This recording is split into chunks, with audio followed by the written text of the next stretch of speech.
Well, the Henry Clay Memorial Foundation, they've released a request for quote for commissioned artwork to honor the people once enslaved at Ashland, the Henry Clay estate. That's right. And joining us today with more details is Ashland's Executive Director, Jim Clark. Welcome to the show, Jim. Thank you. Jim, first of all, we got to get this out of the way. Huge fans of the house and the property. It's a treasure for Lexington. It is. I mean, it is a National Historic Landmark, but more importantly, it is a community treasure. It really is. No question. So how did this project begin, first of all?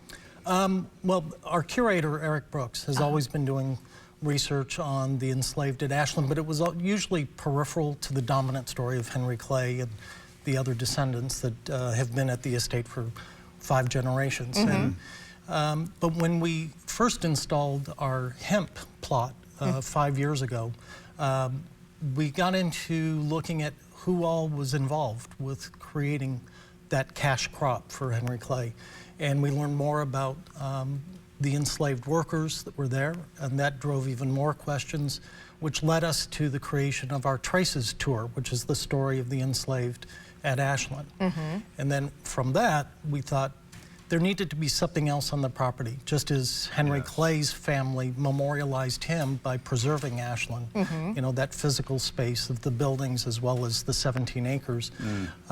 We wanted to create a memorial for people that were enslaved, and that required us to work with community folks to help us in the artist selection process, which will be going on in the next couple of months.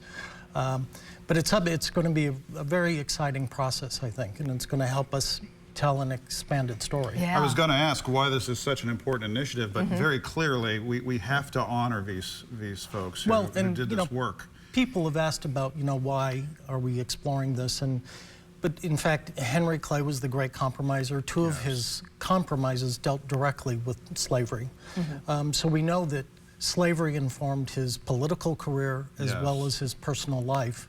So there's no way to discuss his legacy without talking about slavery. And absolutely. So it's just, it's the intertwining. So glad to see you all do this. Yeah, this is tremendous. It's wonderful. And where do viewers need to go in order to find out more, or even folks that are interested in the request for quote? They can go to our website at henryclay.org, and then that'll lead you to the application page for the artist. So it's a national call for artists.